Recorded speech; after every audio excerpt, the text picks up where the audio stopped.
Good morning, good afternoon, good evening, everyone. My name is Joshua Serot, the last reporter from Group 8, and our lesson for today is all about colonial empires and revolution in the America.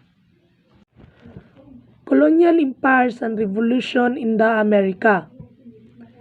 In the 16th century, Portugal came to dominate Brazil, while Spain established a colonial empire that included part of North, Central, and South America. So this region came to be known as Latin America. Latin America was multiracial society. Spain allowed intermarriage between Europe and Native America. In addition, as many as 8 million African slaves were brought into Latin America, and Africa were called mulattoes. Society was unique in Latin America because of the mixing of ethnicities.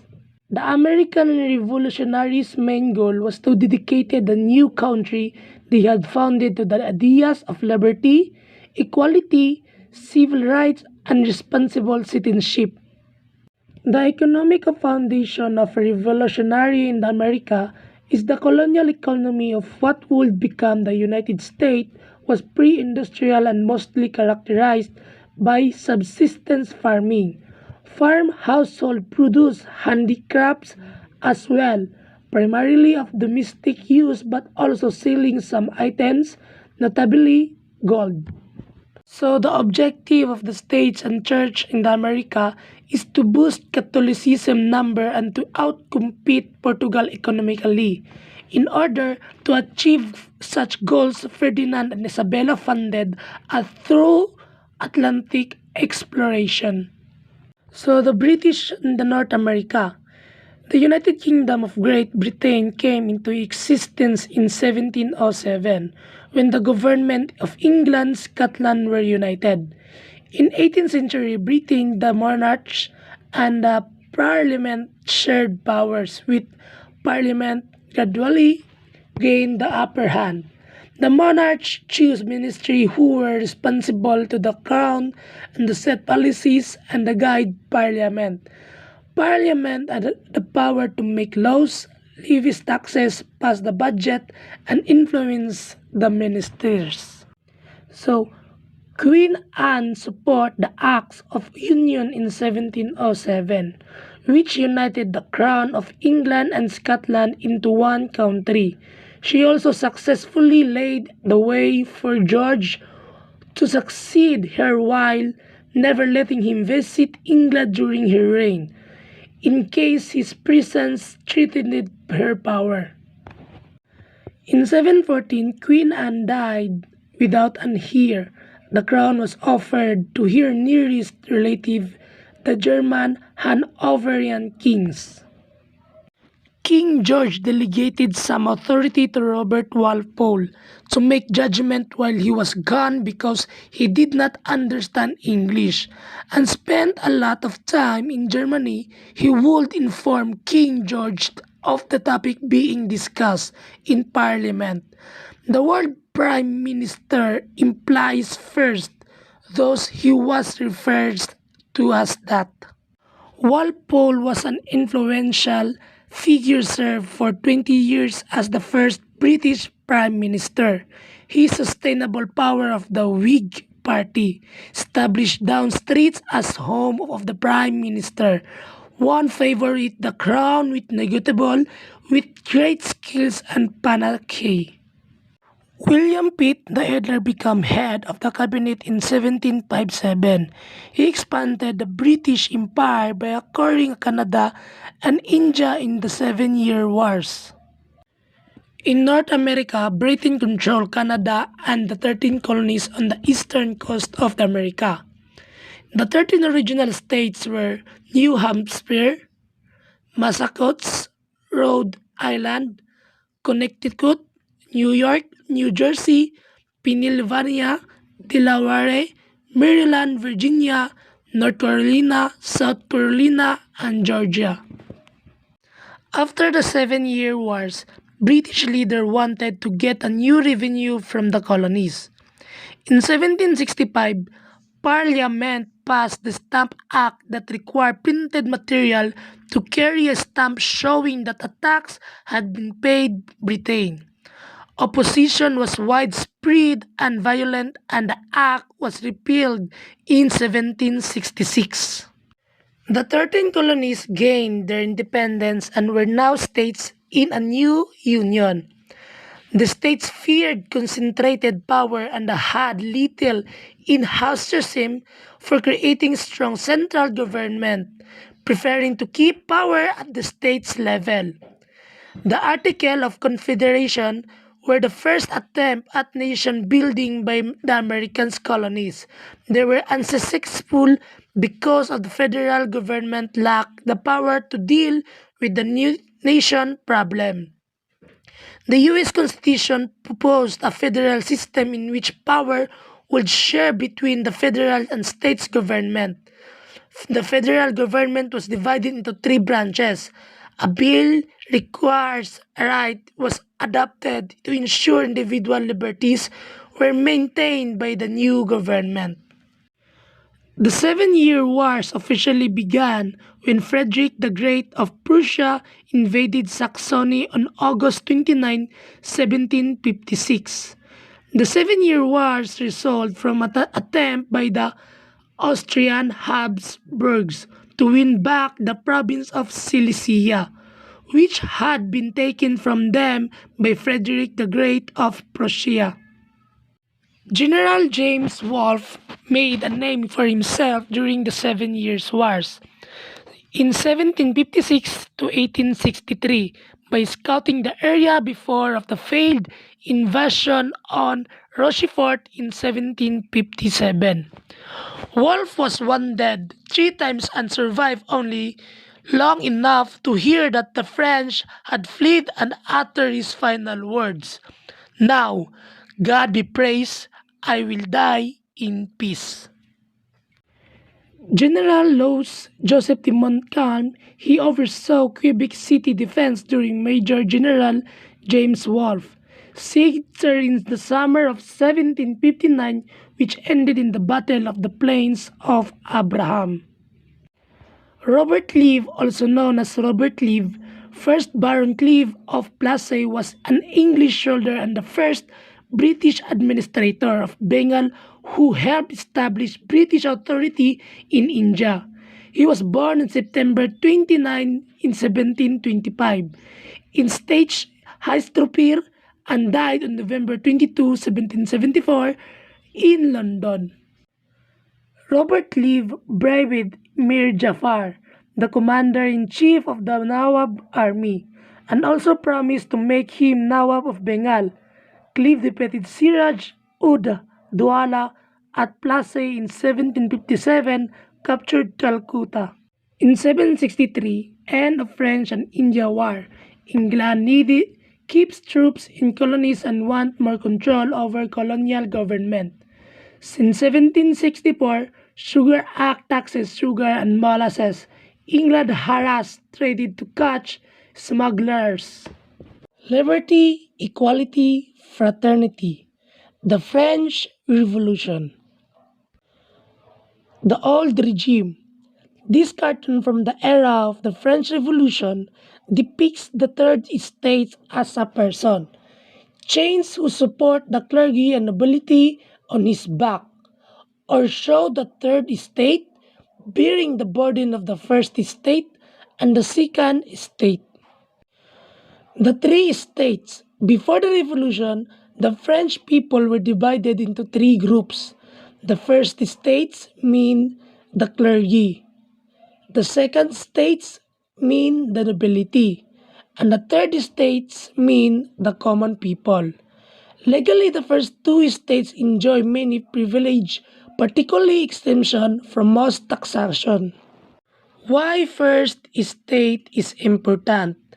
Because it includes everyone who had been ordained into a Catholic religious order, including cardinals, archbishops, priests, monks, and nuns.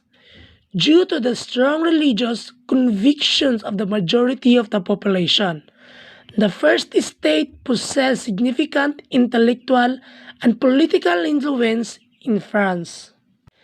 The second state consisted of the nobility of France, including members of the royal family, except for the king.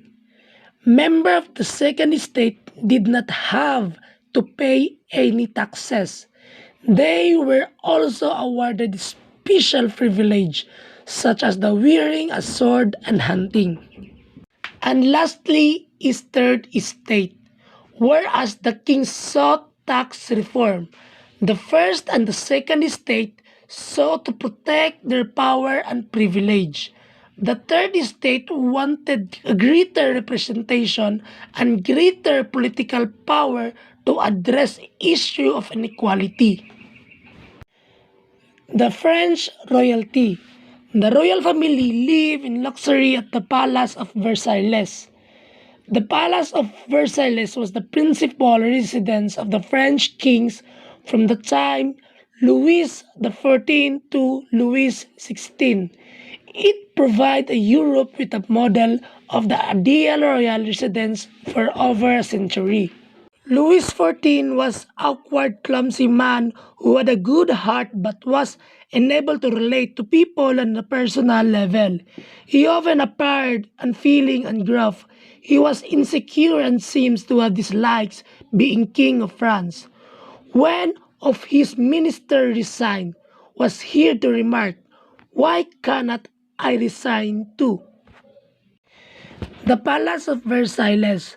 The King and Queen of France live in luxury and splendor at the magnificent Palace of Versailles outside of Paris. It became the main residence of the French court and government. Louis XIV moved not only the aristocracy to Versailles but also the main body of administration. Maria Antoinette, in her early years as queen, was flighty and irresponsible. She spent huge amount on clothes, buying a new dress nearly every other day. Being Austrian, she was terrible, unpopular in France, and had new friends. The financial crisis. The government of France, however, was bankrupt and was facing a serious finance crisis.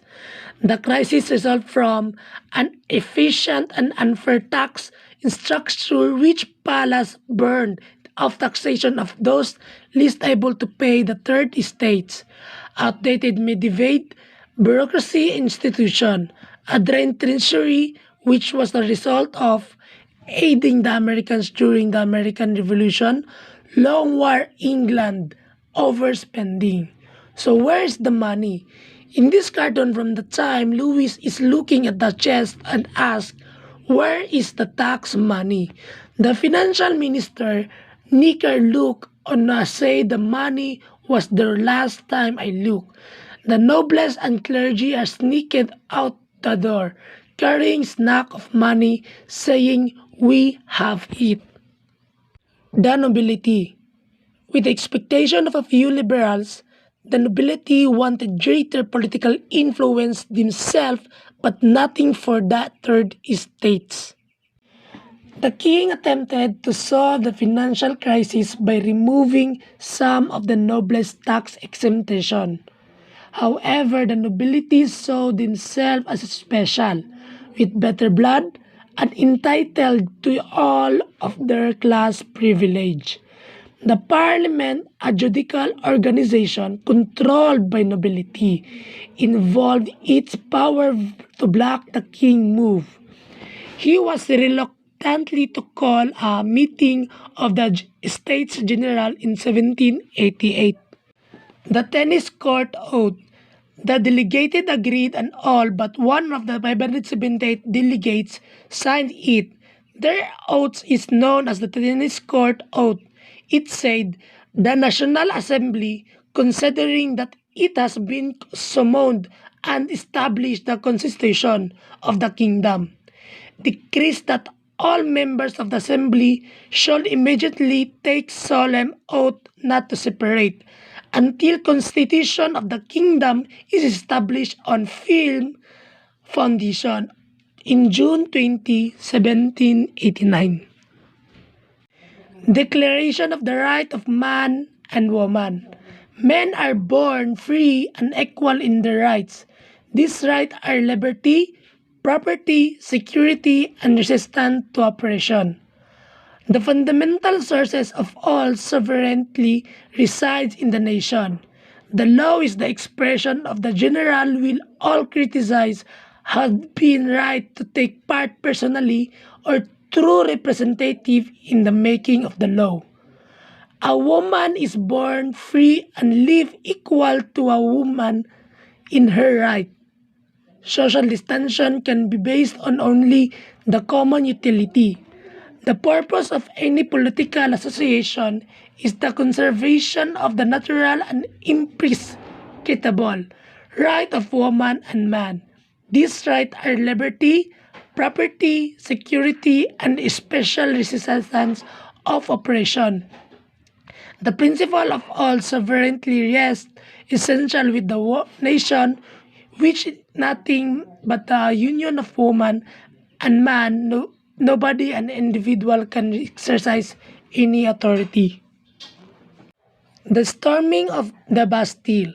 On July 14, 1789, the mob, joined by some of the king's soldiers, stormed the Bastille. The commander of the Bastille de la Unay attempted to surrender, but the mob would not accept it. He was killed as they poured through gates. No guard was left alive. The rise of Napoleon. Napoleon Bonaparte dominated French and European history from 1799 to 1815. The French Revolution made it possible for Napoleon to rise to military power and then political power in France. Napoleon was born in Corsica. He was the son of the lawyer whose family came from the Florentine nobility. He received a royal scholarship to study military school in France. His education in military school eventually led to a commission in the military as a lieutenant in 1785. Napoleon read the work of philosopher and educated himself in military matters by studying the campaign of great military leader from the past. Military success. Napoleon rose quickly through the rank of the French army in 1792. He became a captain and 2 years later made a brigadier general by the Committee of Public Safety. He was only 24 years old. In 1796, he was made commander of the French armies in Italy, where he won a series decisive victory. In 1797, Napoleon returned to France as a conquered hero. He was given command of an army in training to invade Britain. Napoleon was considered highly confident, intelligent, charming, and able to quick decision. He was well supported by his troops and other followers. Napoleon decided Britain would be more threatened if France invaded Egypt and India, two colonies that were major sources of the world Britain. Napoleon's armies was cut off by Britain Navy, and Napoleon abandoned his army and returned to Paris. Consul and Emperor. In Paris, Napoleon participated in coup d'état, violent overthrow of the government that removed the Directory from power. A new government called the Consul was created. Even though in the theory France was a republic, in truth Napoleon had absolute power. Napoleon was made the first consul. He controlled the entire government. He appointed the member of the bureaucracy. He controlled the army. He conducted foreign affairs. In 1802, Napoleon was made consul for life. 2 years later, he crowned himself emperor. Napoleon Empire. Napoleon destroyed some revolutionary ideals. He replaced liberty with despotism and shut down 60 to 73 French newspapers. However, he is known for his military, not domestic leadership. His conquest began soon after he rose to power. Building the empire. When Napoleon became consul, France was fighting Russia, Great Britain, and Austria. He achieved a peace treaty in 1802, but it only lasted 1 year. War renewed in 1803 with Great Britain. Gradually, Britain was joined by Austria, Russia, Sweden, and Prussia. From 1805 to 1807, Napoleon's Grand Army defeated the Austria, Prussian, and Russian armies.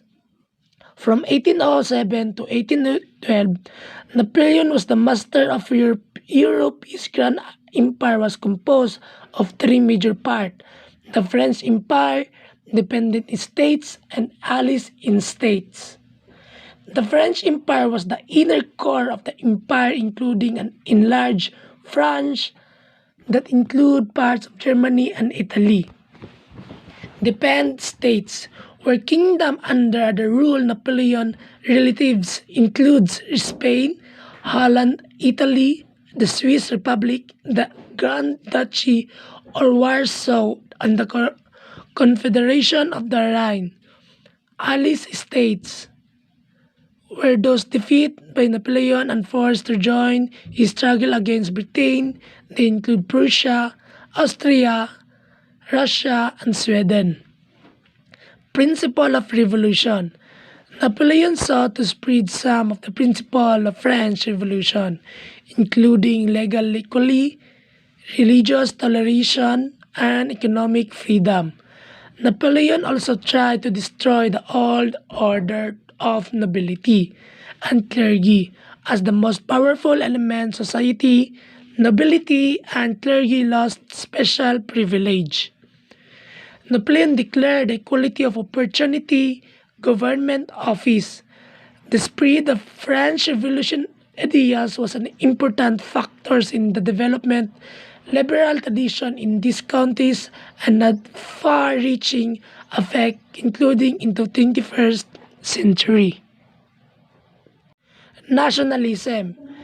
Nationalism is the unique cultural identity of the people based on a common language, religion, and national symbol. The spirit of French nationalism had made possible the mass armies that Napoleon used his conquest. The spread of French revolutionary ideas led to increased nationalism in other groups. The French were hate oppressions which united people in opposition of the French. The French shows other countries in Europe what could be possible with tens of nationalism and nation in arms called accomplish. Fall of Napoleon. Napoleon's fall began in 1812 when he invaded Russia. Russia challenged the continental system, forcing Napoleon to bring under control. In July 1812, the Grand Army invaded Russia. Instead of giving battle, the Russia retreated from hundreds of miles. As they retreated, they burned villages and the countrysides of Napoleon's army would have difficult finding food.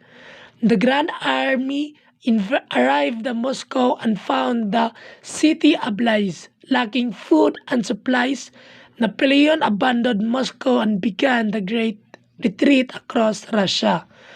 The retreat occurred in terrible winter conditions. Only 40,000 of his original 600,000 men returned alive. Napoleon's final defeat.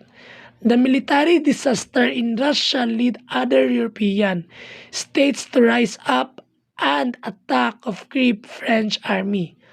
Paris was captured in 1814.